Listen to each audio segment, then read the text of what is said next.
आजा काय म्हणायचं रे समजत. तर मला काय ठावं काय झालंय ते.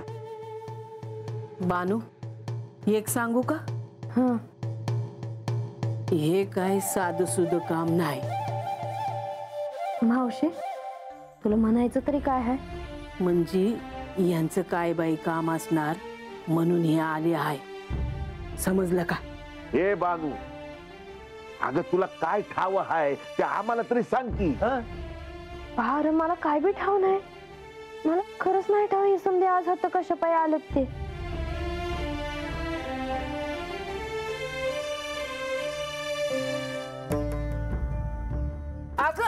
अगं काय धडपडती आज? काय म्हणजे अजून लोक आले ती. अगं थांब मी आभी येते.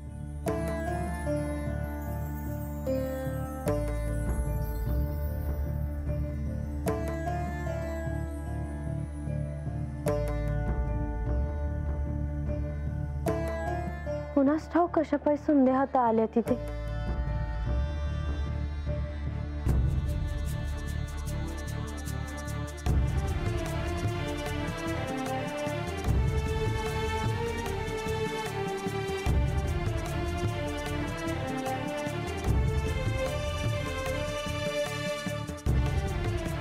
कधी आलात? आत्ताच. चिंतेत दिसता आहात. होय देवी, कारणच तसं आहे. आधी देव बाणाईच्या वाड्यावर गेले, आता सगळे लोक बाणाईच्या वाड्यावर जात आहेत. परंतु श्री खंडेराय तिथे आहेत म्हटल्यावर हे स्वाभाविकच आहे. परंतु लोक तसेच त्यांचे न्यायदानाचे प्रश्न घेऊन तिथे जात आहेत. हे गंभीर आहे देवी.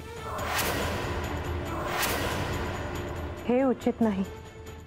आणि हे म्हाळसा देवींना माहित आहे का? त्यांना समजायला फार अवधी लागणार नाही. त्यांचे अनेक गुप्तचर आहेत जे त्यांना वार्ता देत असतात. त्यांना हे लवकरात लवकर समजेल. श्री खंडेराय असं काही करतील असं मला वाटत नाही. त्यांना ठाऊक आहे की गडावरच्या सिंहासनाचं एक महत्त्व आहे आणि त्यांनी तो अधिकार म्हाळसा देवींना दिलेला आहे. लोकांच्या काही समस्या असतील किंवा न्याय करण्याचा काही प्रश्न असेल तर लोकांवरच्या प्रेमापोटी ते निर्णय करतही असतील. परंतु श्री खंडेराय स्वतःहून असं काही करतील असं मला नाही वाटत. आजा मला असं वाटतंय देवाचं दर्शन झाल्या बिगार ही माणसं काय हातनं हलायची नाहीत. वय की म्हणून काय देवाची ध्यान सोडायला लावायचं वैर? आयत तसं नाही. पर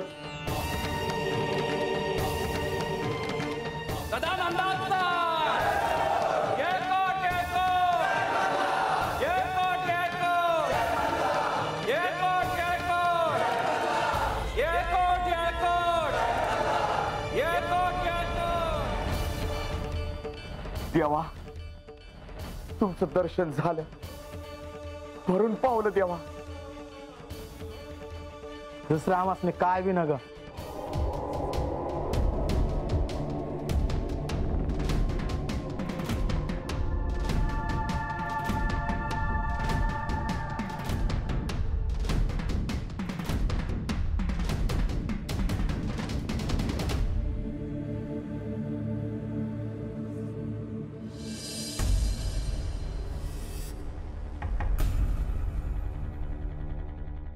देवी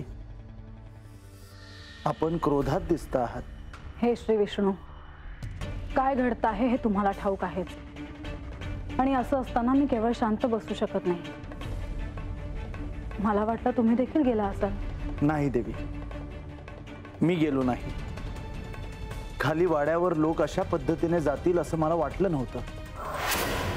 इथे गडावर राजसभेच्या कामकाजासाठी प्रत्यक्ष तुम्ही असताना लोकांनी असं खाली जाणं मला पटलेलं नाही. आता तरी तुम्हाला पटलं असेल ना की हे माझ्या विरुद्ध कारस्थान आहे म्हणून. देवी, परंतु श्री खंडेराय असं कधीच करणार नाहीत. हो, पण त्यांना हे सारं मान्य असणार. आणि यामागे कोण आहे हे मी तुम्हाला वेगळं सांगण्याची आवश्यकता नाही. तिने त्यांना फसवून त्यांच्याकडून वचन मागितले, त्यांना तिथे राहण्यासाठी भाग पाडले, षडयंत्र रचले आहे तिने. यानंतर तिचा डोळा सिंहासनावर असणार हे मला ठाऊक होतं प्रधानजी. तिला गडावर येऊन सिंहासन प्राप्त करता येणार नाही. म्हणून वाड्यावर सगळ्या लोकांना बोलवायचं आणि समांतर सत्ता स्थापन करायची, हे तिचं कारस्थान आहे. देवी, आपण असा निर्णय लगेच घेऊ नये असं मला वाटतं. म्हणजे मी जे म्हणते आहे त्याला तुम्ही सहमत नाही आहात प्रधानजी? देवी, लोक गडाखाली न्यायदानासाठी का जात आहेत हे जाणून घेणं महत्वाचं आहे. श्री खंडेराय तिथे आहेत म्हणून लोक तिथे गेले असणार. त्यांचं श्री खंडेरायांशी वेगळं नातं आहे. ते त्यांच्यात राहतात, मिळून मिसळून वागतात, ते त्यांचेच होऊन राहतात. लोकांचं त्यांच्याबरोबर प्रेमाचं नातं आहे देवी. म्हणजे मी इतके वर्ष राज्यकारभार केला तो व्यर्थ आहे असं मला म्हणायचं नव्हतं देवी. तुम्ही देखील त्यांच्यावर प्रेम केलं आहे. अत्यंत समर्थपणे तुम्ही राज्यकारभार सांभाळला आहे. परंतु श्री खंडेरायांचं त्यांच्याबरोबर असलेलं नातं निराळं आहे. पण एक मुद्दा मात्र राहतोच. त्यांनी राज्यसभा सोडून न्यायदान करायला नको होते. तो माझ्या सवतीचा वाडा आहे. लोक त्याचा चुकीचा अर्थ काढतील. देवी, आजची ही घटना सोडल्यास यानंतर श्री खंडेराय असं काही होऊ देतील असं मला वाटत नाही. मला नाही तसं वाटत. येते मी.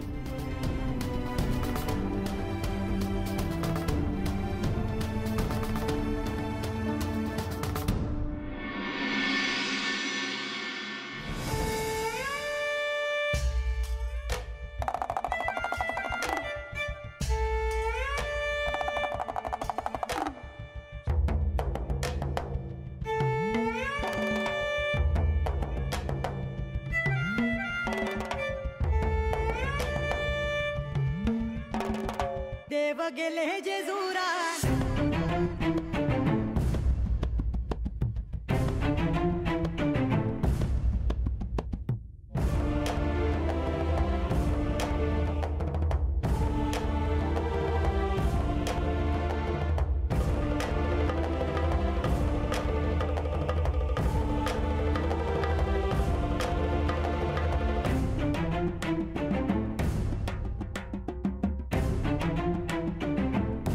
शिवमातंडा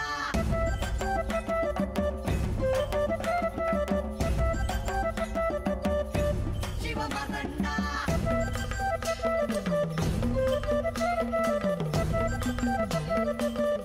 शिवमातंडा. मी आता माझ्या ह्या प्रजेचे म्हणणे ऐकून घेतले आहे. चोडप्पा, तुम्ही देखील त्याची नोंद करून घेतली आहे. तेव्हा आता गडावर गेल्यावर ते मंत्रिमंडळात तुम्ही सांगा. आणि त्यानुसार प्रजेच्या कल्याणासाठी पाण्याचे नियोजन करा. त्यासाठी त्यांना त्याचे महत्त्व पटवून सांगा.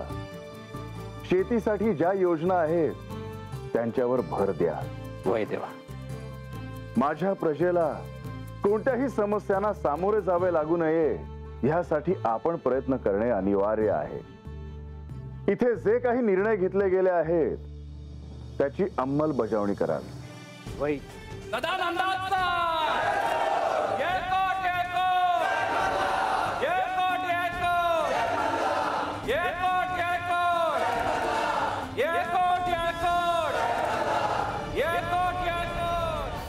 गणेशला भेटायचे आहे का? तसं नाही, राज का कुणास ठाऊक त्यांची आठवण आली बघा. माते, किती प्रश्न विचारतेस? विचारायलाच हवं. बाहेर म्हणता म्हणता तू गडाच्या पायथ्याशी जायला नको. गणेश, तू पायथ्याशी गेलेलं मला अजिबात आवडणार नाही. बघ हा, नाहीतर तूच म्हणशील जा म्हणून.